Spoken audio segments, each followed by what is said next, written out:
وبرکاتہ۔ السلام علیکم ورحمۃ اللہ وبرکاتہ۔ کیا حال ہے سب کا؟ الحمدللہ۔ نحمده ونصلی علی رسولہ الکریم، اما بعد فاعوذ باللہ من الشیطان الرجیم، بسم اللہ الرحمن الرحیم، رب اشرح لی صدری ویسر لی امری واحلل عقدۃ من لسانی۔ کتاب مناقب الانصار، باب اسلام عمر بن الخطاب رضی اللہ عنہ۔ باب عمر بن خطاب رضی اللہ عنہ کے اسلام لانے کا۔ ہم پڑھ رہے ہیں نبی صلی اللہ علیہ وسلم کی بعثت کے بارے میں۔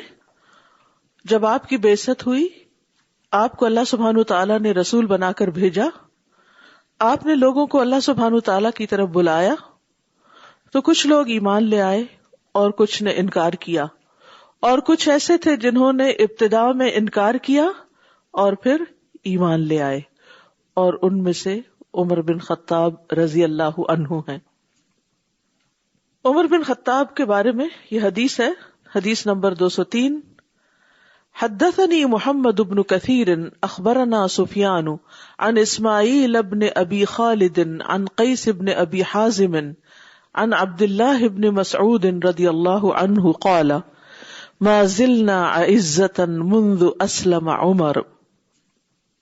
امام بخاری کہتے ہیں مجھ سے محمد بن کثیر نے بیان کیا، کہا ہم کو سفیان ثوری نے خبر دی، انہوں نے اسماعیل بن ابی خالد سے، انہوں نے قیس بن ابی حازم سے، انہوں نے عبداللہ بن مسعود سے رضی اللہ عنہ۔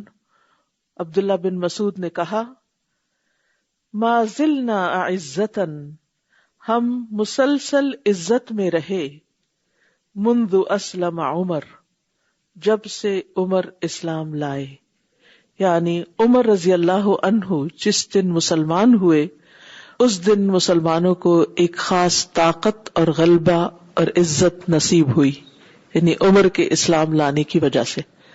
تو اس سے پتہ چلتا ہے کہ کچھ لوگ جب کسی کاز میں شریک ہو جاتے ہیں تو اس کو ایک نئی زندگی مل جاتی ہے، ایک نئی قوت مل جاتی ہے۔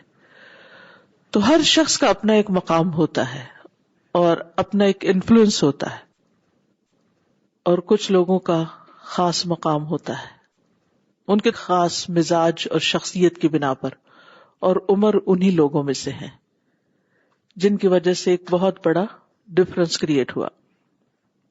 عمر رضی اللہ عنہ کے اسلام لانے سے مسلمانوں کو جو فائدے ہوئے اس کے بارے میں ابن اسحاق کہتے، ابن اسحاق ہسٹورین ہے، وہ اپنی کتاب میں لکھتے ہیں، اور جس کے بارے میں پھر علامہ البانی نے کچھ چیزوں کو صحیح قرار دیا۔ ان میں سے ایک صحیح روایت یہ ہے، ابن اسحاق کہتے ہیں کہ جب عمرو بن العاص اور عبداللہ بن ابی ربیعہ قریش کے پاس واپس آئے، کہاں سے واپس آئے تھے؟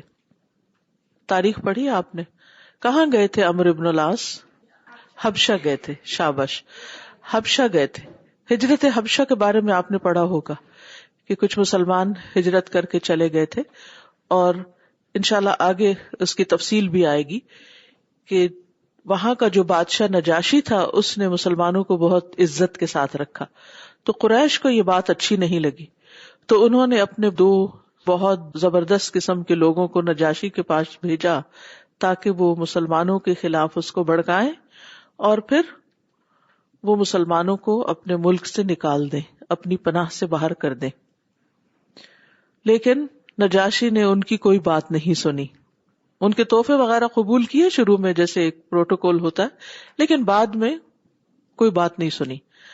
اب یہ ہوا کہ جب وہ واپس آئے وہاں سے اور انہوں نے رسول اللہ صلی اللہ علیہ وسلم کے صحابہ کے بارے میں جو مطالبہ کیا تھا نجاشی سے وہ پورا نہ ہوا، اور نجاشی نے ان کو وہ جواب دیا جو ان کو ناپسند تھا، یعنی they didn't like his answer، اور عمر بن خطاب رضی اللہ عنہ مسلمان ہو گئے۔ یعنی وہاں سے مایوسی ہوئی، آگے آئے تو اس سے بڑی مایوسی ہوئی کہ عمر بن خطاب ہاتھ سے نکل گئے ہیں، اور یہ ان کے لیے بہت بڑا سیٹ بیک تھا۔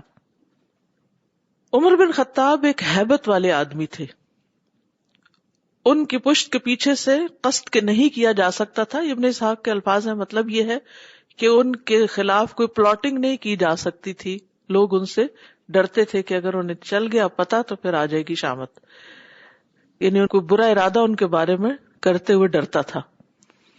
اور ان کے اور حضرت حمزہ کے اسلام لانے کی وجہ سے رسول اللہ صلی اللہ علیہ وسلم کے ساتھی محفوظ ہو گئے، انہیں ایک پروٹیکشن ملی، یہاں تک کہ انہوں نے قریش کو بہت غصے میں مبتلا کر دیا. تو عمر رضی اللہ عنہ کا اسلام لانا مسلمانوں کے لیے عزت کا باعث تھا اور قریش کے لیے غصے کا باعث تھا، پریشانی کا باعث تھا. یہ بات عمر رضی اللہ عنہ کے اسلام کے بارے میں یاد رکھیے. ان کا اسلام لانا ایک طرح سے مسلمانوں کے لیے فتح کی علامت تھی، ایک بہت پازیٹیو سائن تھا. ابن مسعود کہتے ہیں عمر کا اسلام لانا اللہ کی طرف سے ایک عظیم فتح تھی. ان کی ہجرت مدد بن گئی اور ان کی خلافت رحمت بن گئی. یعنی جب وہ خلیفہ بنے تو تمام انسانوں کے لیے ایک رحمت بن گئے.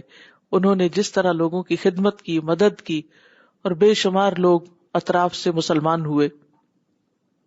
ان کے اسلام لانے سے پہلے مسلمان کعبہ میں نماز نہیں پڑھ سکتے تھے، لیکن جب یہ مسلمان ہوئے، ابن مسعود کہتے ہیں ہم کعبہ کے پاس نماز پڑھنے کی قدرت نہ رکھتے تھے، یہاں تک کہ عمر مسلمان ہو گئے. اور جب عمر مسلمان ہو گئے تو انہوں نے قریش سے لڑائی کی، یہاں تک کہ کعبہ کے پاس جا کر نماز پڑھی اور ہم نے بھی ان کے ساتھ پڑھی. یعنی وہ ان کے لیے ایک وے آؤٹ انہوں نے نکالا کہ کس طرح وہ اللہ کی عبادت اوپنلی کر سکیں. اس سے پہلے وہ دار ارقم میں چھپ کر عبادت کیا کرتے تھے.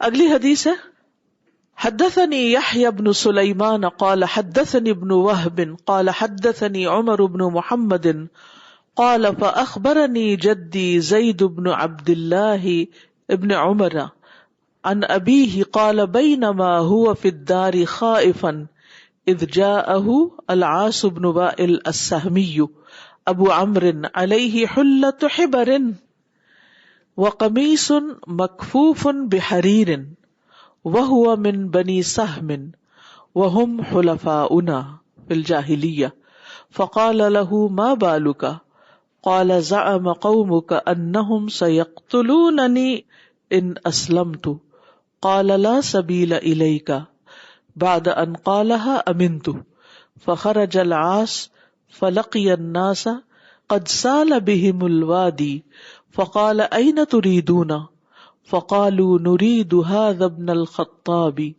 الذي صبأ. آپ کی بکس میں صبا لکھا ہوگا، صبا کا معنی نہیں درست یہاں بنے گا صبأ. قال لا سبیل الیہ فکر الناس. امام بخاری کہتے ہیں حدثنی یحییٰ بن سلیمان، یحییٰ بن سلیمان نے ہم سے بیان کیا، کہا مجھ سے عبداللہ بن وہب نے، کہا مجھ سے عمر بن محمد نے کہا. اب یہ راوی کون ہے؟ عمر بن محمد. اور یہ کون ہے؟ یہ کہتے ہیں مجھے میرے دادا زید بن عبداللہ بن عمر نے خبر دی، اور انہوں نے اپنے والد عبداللہ بن عمر سے، اور وہ حضرت عمر سے روایت کرتے ہیں. تو یہ جو عمر ہیں یہ حضرت عمر کے کیا لگے؟ پڑ پوتے. آپ نے رشتہ گن لیا. ٹھیک ہے. عمر کے والد کون ہے؟ محمد. ٹھیک ہے. محمد کے والد کون ہے؟ زید. زید کے والد کون ہے؟ عبداللہ. عبداللہ کے والد کون ہے؟ عمر بن خطاب رضی اللہ عنہ. تو یہ نسل در نسل ان کی روایت چل رہی ہے. وہ کہتے ہیں کہ انہوں نے اپنے والد عبداللہ بن عمر سے روایت کیا، اور وہ کہتے ہیں کون؟ عبداللہ بن عمر، ان ابی ہی اپنے والد کے بارے میں. ان کے والد کون ہوئے؟ عمر بن خطاب. قال وہ کہتے ہیں بینما ہوا فی الدار خائفا، اس دوران کہ وہ اپنے گھر میں خوف زدہ بیٹھے ہوئے تھے. اذ جاءہ العاص بن وائل السہمی، جب آئے ان کے پاس العاص بن وائل السہمی ابو عمرو. یہ عاص بن وائل جو ہیں یہ عمرو بن العاص کے والد ہیں. ٹھیک ہے. کس کے والد ہیں؟ عمرو بن العاص کے. اور عمرو بن العاص کے بیٹے کا نام کیا تھا؟ عبداللہ. شابش. عبداللہ ابن عمرو بن العاص. یہ عبادلہ مشہور ہے نا، عبداللہ بن مسعود، عبداللہ بن عباس، عبداللہ ابن عمر اور عبداللہ ابن عمر، یہ اربعۃ عبادلہ ہے، یعنی 4 عبداللہ جو نبی صلی اللہ علیہ وسلم کے ساتھیوں میں سے مشہور ہوئے، اور ان میں سے ہر ایک کا بہت زبردست کنٹریبیوشن ہے. ہوا یہ تھا کہ لوگ حضرت عمر کے گھر کے آس پاس اکٹھے ہو گئے، جیسے کوئی ایک جلوس نکل آتا ہے نا، تو اب اتنے سارے لوگ آ گئے ہیں تو وہ اندر کچھ گھبرا گئے. تو اتنے میں عاص بن وائل السہمی آ گئے حضرت عمر کے پاس. علیہ حلۃ حبر، عاص کے اوپر ایک چادر تھی. حلہ کہتے ہیں چادر، حبرن، حبر کہتے ہیں دھاری دار، ٹھیک ہے، دھاری دار چادر تھی، یعنی پلین چادر نہیں تھی بلکہ کیسی چادر تھی، ہاں اسٹرائپس تھی اس کو. وقمیص مکفوف بحریر، اور قمیص پہنی ہوئی تھی انہوں نے جو خالص ریشم کی تھی، ٹھیک ہے، یعنی ریشمی کرتا تھا یوں کہیے. مکفوف بحریر، ڈوری لگی ہوئی تھی حریر کی. وہو من بنی سہم، اور یہ عاص جو تھے بنو سہم میں سے تھے. اور بنو سہم کون تھے؟ وہم حلفاؤنا فی الجاہلیہ، یہ جاہلیت میں ہمارے حلیف تھے. حلیف کہتے ہیں وہ دوست مددگار جو آپس میں ایک دوسرے کی مدد اور دوستی پر قسم کھا لیتے ہیں، حلف اٹھاتے ہیں کہ ہم تمہاری خاطر تمہاری مدد میں اپنی جان بھی دے دیں گے. یعنی ایک ہوتی نا عام دوستی کہ جب تک قریب ہیں دوست ہیں، جب دور چلے گئے بات ختم ہو گئی. اچھے حالات ہیں دوست ہیں، اور جب کبھی مشکل آئی تو دوستی ختم ہو گئی. کوئی عہدہ ہے، کوئی سٹیٹس ہے تو بہت سے لوگ آپ کے دوست بن جاتے ہیں، اور جب وہ ختم ہوا تو سب اپنے اپنے گھر چلے گئے. لیکن یہ حلیف اس قسم کے دوست نہیں ہوتے.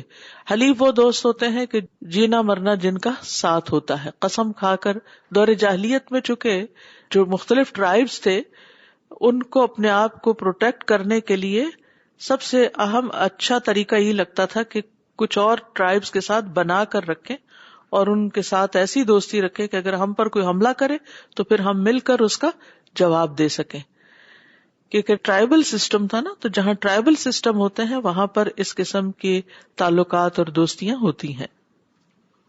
فقال له ما بالک، تو وہ عاص مسلمان نہیں تھے، وہ آئے کہنے لگے کیا حال ہے تمہارا. قال زعم قومک، کہنے لگے عمر کہ تمہاری قوم نے یہ دعویٰ کیا ہے انہم سیقتلوننی ان اسلمت، کہ وہ مجھے قتل کر دیں گے، ضرور قتل کر دیں گے اگر میں مسلمان ہوا. یعنی انہوں نے یہ ارادہ کیا ہے کہ ہم عمر کو قتل کر ڈالیں گے، وہ مسلمان کیوں ہوا ہے. قال لا سبیل الیک، تو عاص بن وائل نے کہا کوئی راستہ نہیں تیری طرف، یعنی تجھے نقصان دینے کے لیے کوئی بھی نہیں آ سکتا، تم بالکل فکر نہیں کرو، تم تک کوئی نہیں پہنچے گا. لا سبیل الیک، تجھ تک کوئی راستہ نہیں آتا.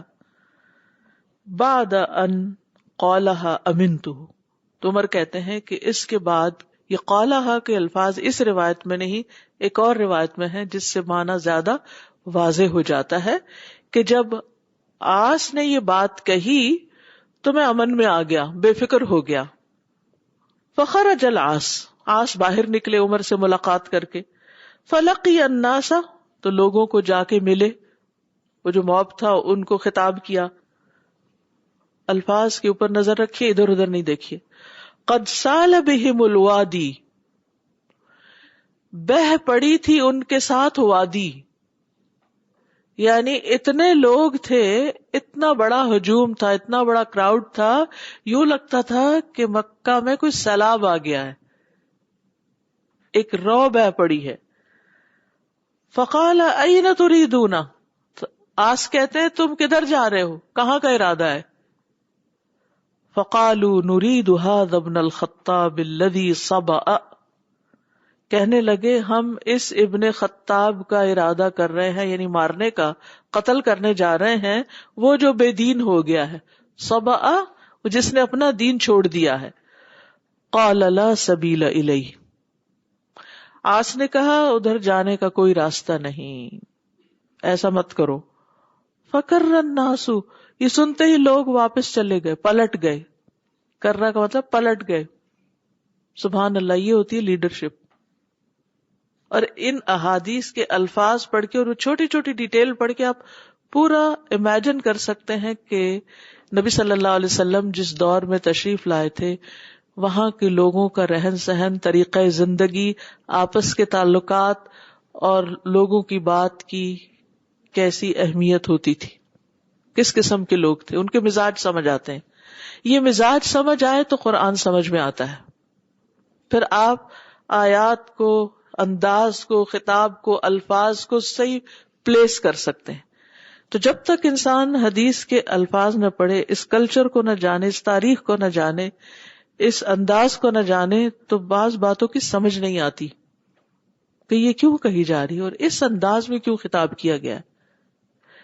کیونکہ ہم اپنی زبان، اپنے کلچر، اپنے انداز اور اپنے طریقوں کے مطابق اس کو سمجھنے کی کوشش کرتے ہیں، اور پھر کچھ چیزیں بس ہم چونکہ ایمان رکھتے ہیں اس لیے مان لیتے ہیں، لیکن ہماری سمجھ میں پوری طرح آتی نہیں ہے.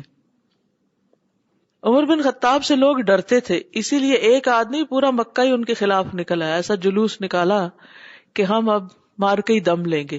لیکن دوسری طرف آپ دیکھیں کہ ان کی جو لیڈرشپ تھی العاص کی، وہ کتنی زبردست تھی کہ بس ایک بات پہ کہا تو لوگ واپس پلٹ گئے، آگے سے کوئی حجت نہیں کی.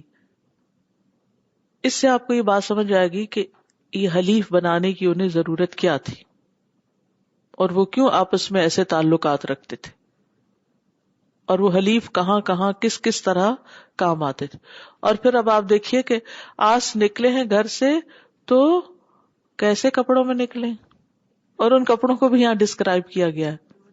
ریشمی قمیص پہن کے جس کو ڈوری لگی ہوئی ہے اور اوپر چادر الگ سے اوڑی ہوئی ہے. عربوں میں خاص طور پہ وہ جو سر پہ وہ لیتے ہیں تو وہ حلہ پہنا ہوا ہے، یعنی پراپر ایک فارمل ڈریس میں باہر آئے ہیں، کیونکہ انہیں خبر پہنچی تھی کہ لوگ عمر پہ حملہ آور ہو رہے ہیں. تو اب اس موقع پر عمر نے نہیں بلوایا کہ آؤ میری مدد کرو، اپنی اخلاقی ذمہ داری تھی اس کی بنا پر وہ وہاں پہنچ جاتے ہیں اور بس ایک ہی دفعہ کہتے ہیں نو نو یو کانٹ گو دیئر، واپس جاؤ، اور وہ سب چلے جاتے ہیں. اور یوں اس وقت عمر سے یہ خطرہ ٹل جاتا ہے، اور اس طرح اللہ سبحانہ تعالیٰ ان کی حفاظت فرماتے ہیں. جن لوگوں کے اسلام سے ان کو خوف نہیں تھا ان سے تو الگ الگ نبٹ رہے تھے، ان کو سزائیں بھی دے رہے تھے. آپ دیکھیے کہ آپ سوچ رہے ہوں گے کہ عمر کو تو اس طرح بچایا گیا، لیکن حضرت عمار اور یاسر اور خباب اور بلال اور علقمہ، حضرت سمیہ، ان لوگوں کے ساتھ اتنی زیادتیاں کیوں ہوئی؟ سمجھ آئی اب کیوں ہوئی؟ غلام تھے، ان کے پاس آزادی نہیں تھی، پروٹیکشن نہیں تھی، اور ان کے اپنے ہی آقا ان کے خلاف ہو گئے تھے. جن کے آقا ان کے ساتھ تھے، ان کے ساتھ ابوبکر کے بھی غلام تھے، لیکن ان کا تو کوئی واقعہ نہیں ملتا کہ انہیں کسی نے ستایا، کیونکہ وہ تو ان کی حفاظت کے لیے تھے. لیکن جن کے سردار جو تھے وہ اسلام نہیں لائے اور ان کے غلام اسلام لے آئے.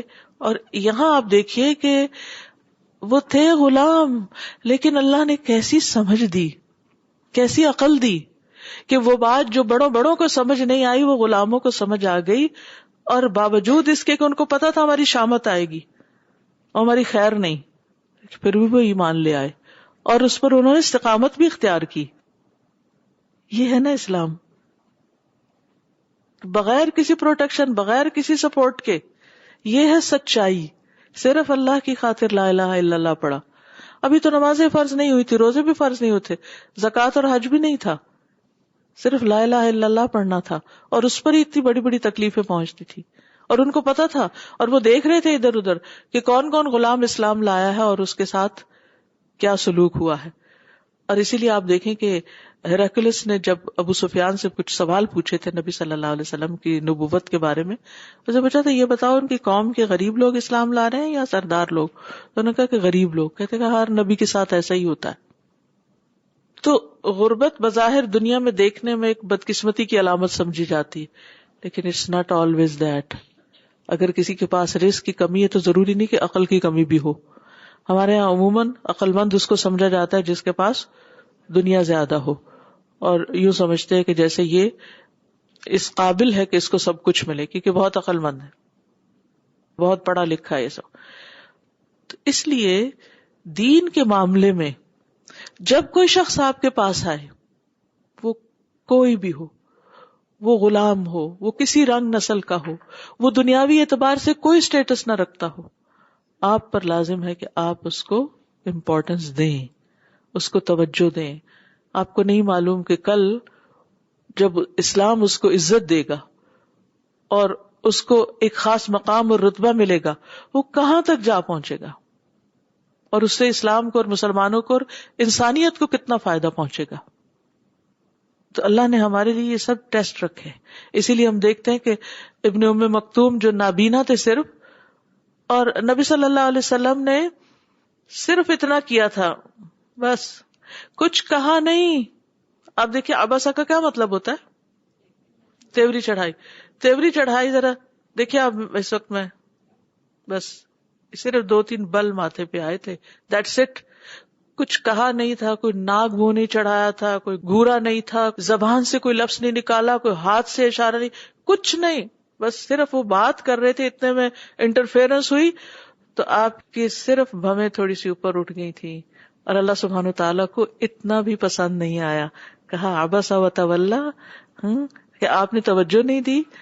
ان جاءہ الاعمی وما یدریک لعلہ یزکی او یذکر فتنفعہ الذکری. تو جہاں عمر بن خطاب جیسے لوگ مسلمان ہو کر اسلام کو عزت دے رہے ہیں، وہاں دوسری طرف غلام اسلام کو تقویت دے رہے ہیں اپنے ایمان کے ساتھ.